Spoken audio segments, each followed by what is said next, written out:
beautiful souls. This is Deely here with another mini galactic origins reading, this time for a friend named Ilissa. I like to start with a karmic breakdown when I do these kinds of readings to figure out why the person, the client, came here.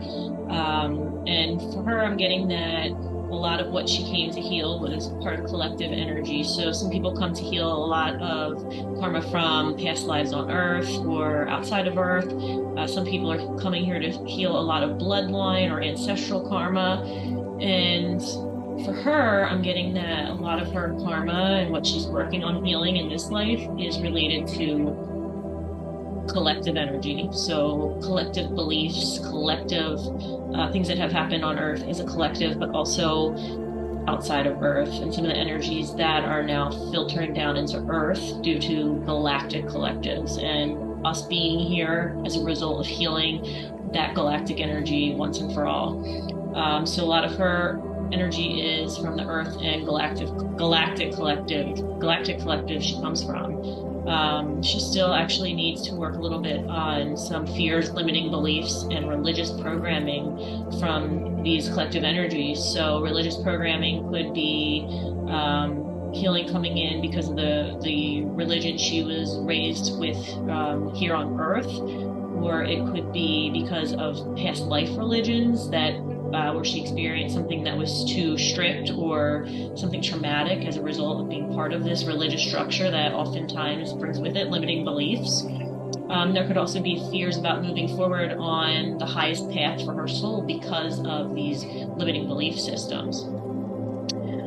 So there is something that's holding her back from being who she's really meant to be, or from following her heart, because of what she has been told based on life here on Earth, how we have to behave, how we have to act, what you should and shouldn't do, or what's acceptable or normal.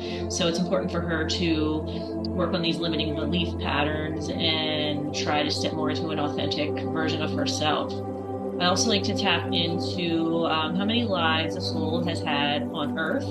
I think about 3D lives like we are here in human bodies versus the higher etheric lives like in the Lost Lands. And I also compare this to lives here and outside of Earth, in other parts of the galaxy or even another galaxy.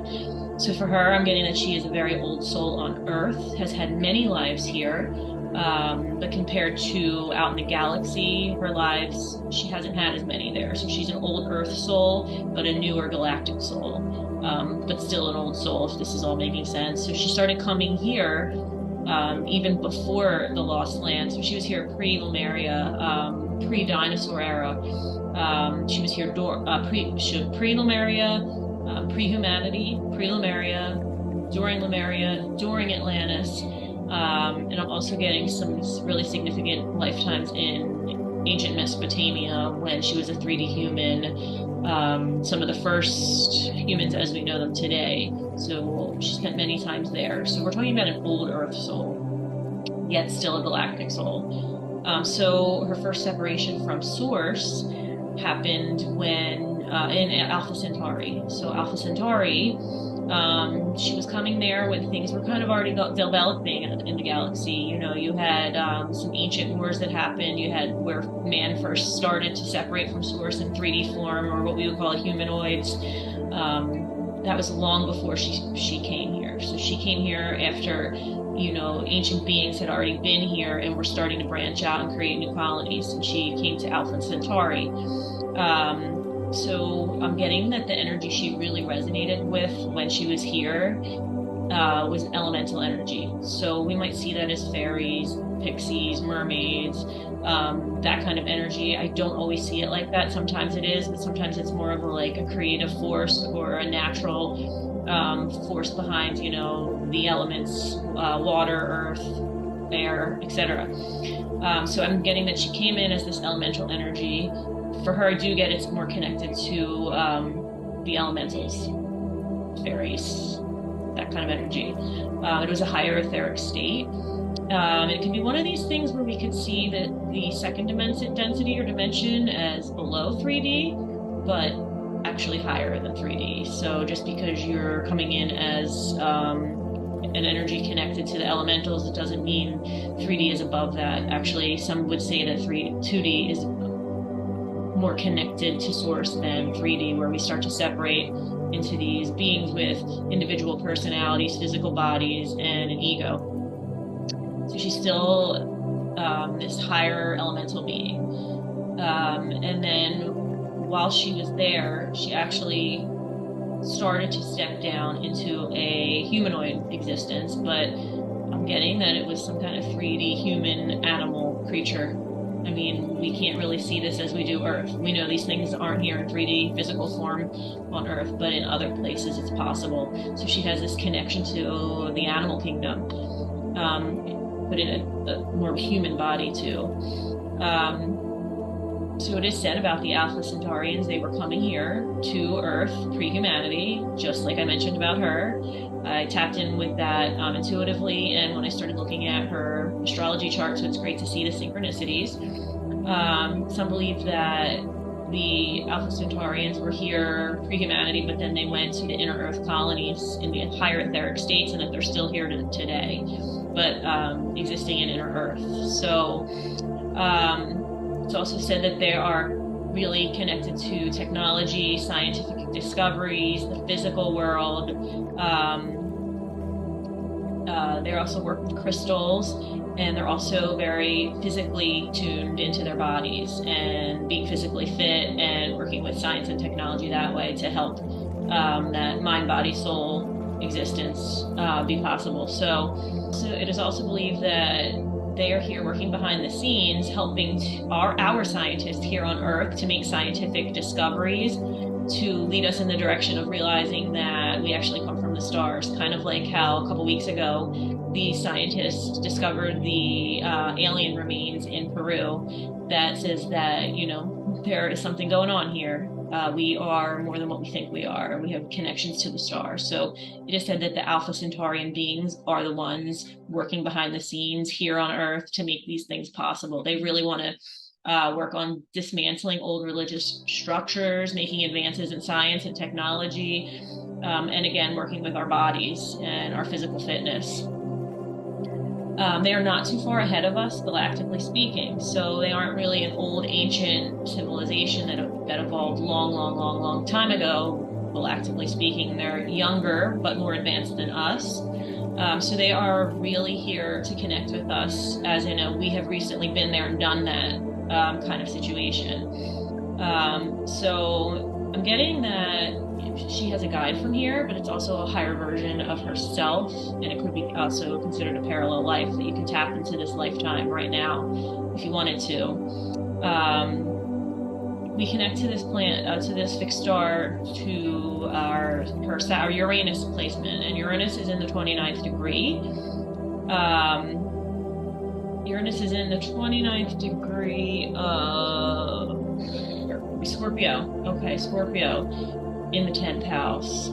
So when we have a planet in the 29th degree, this is the end of an energy for this planet. We're wrapping up old karma. We're talking about tying things together and moving on. So from the Scorpio energy, some of these experiences can be dark. They took this existence took your soul to places that it had to go to see the darkness in order to experience that and move on. So when we have Uranus, we can also think of a sudden change or a catastrophic event that caused some of this darkness.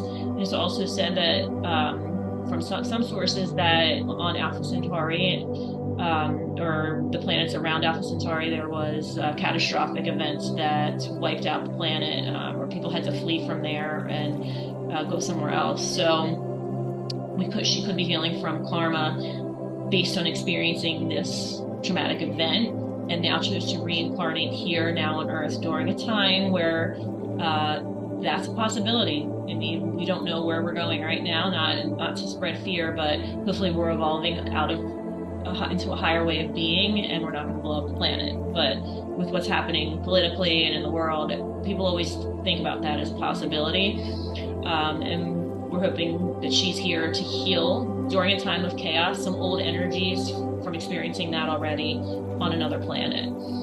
Where did she go? Oh, where did she go next? Well, she has some galactic portal connections. She's an interdimensional traveler, and she has a connection to the M31 or Andromeda galaxy.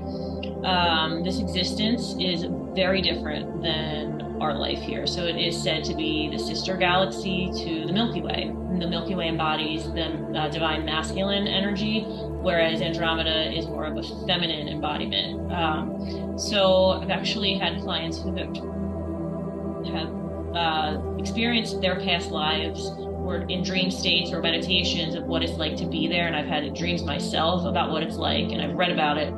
So I think one explanation said that imagine walking down the street and everything around you in your world is changing, like you're stepping on something and then it turns into something else. You're always adapting and changing to a very fluid environment. So I had a dream about what I think was connected to this place where I was trying to get up this ladder, but then the ladder kept changing and moving and steps were turning into different things, and there were these animals that were morphing into other animals. So it's a very fluid environment, and I think she went here to learn a little bit about fluidity and that tapping more into that feminine energy instead of the super masculine energy that is often associated with Alpha Centauri. So she's being asked to get really honest with herself and see who she is, and accept any flaws she may have that she perceives as flaws or that society tells her are flaws, to integrate these, heal them, and accept these parts, bring them to the light, change what needs to be changed, but also just accept some of the other things, but be honest, be really, really honest with yourself. So next she has some significant lives in Sirius B. She also is a Palladian starseed, but I'm getting, for the sake of this mini reading, it's important to talk about Sirius B, which is pretty cool because I made her a painting years ago, and another channel and galactic astrologer told me when she saw the painting that she thought I was channeling Sirius energy, and then I gave this painting to her. So it would be good to connect with that painting. And it's also good to note that when we're comparing the Palladians and the Sirians, the Palladians were known to spiritually bypass, so they didn't want to look for anything negative in their personalities. They wanted to avoid their shadow side, pretend that it didn't exist, everything was fine, everything was okay. Whereas the Sirians became masters of incorporating their shadow. So I think it's important when we connect back to the Sirian part to remember to integrate that part, to accept who you are, accept your flaws, admit them, work on them if you want to, or just acceptance of it. So when we go to Sirius B, she's coming here after they have already reached their enlightenment. This is kind of a place to chill out, to learn about this integration, and to learn to balance the physical world, which you just had experienced in Alpha Centauri, with a more spiritual place. So here she is an aquatic being, living in the water, very healing for her.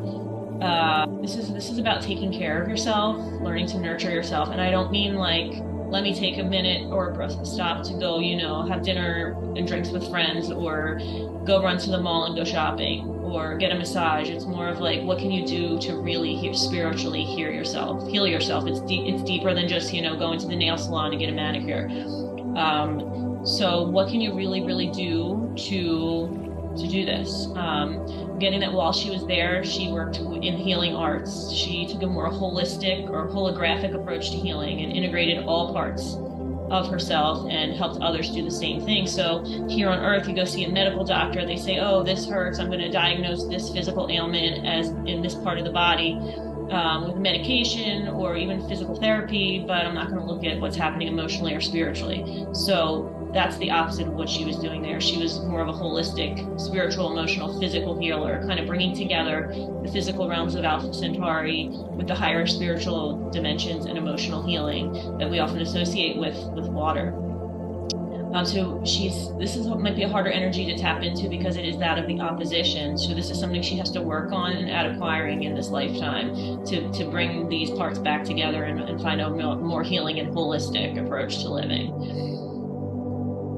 So her soul mission, again, if we want to go back and review that, is also the evolution of consciousness on Earth. When we talk about those Alpha Centaurians who are here to help us evolve through the scientific discoveries and treating our bodies better and technology. We're working behind the scenes to bring out the evolution of Earth.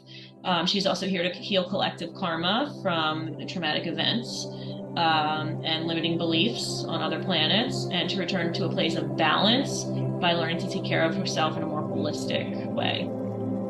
Thank you. I hope you enjoyed that mini galactic astrology origins reading. For more like that, you can check out my website at www.dlkevolve.com. Thank you.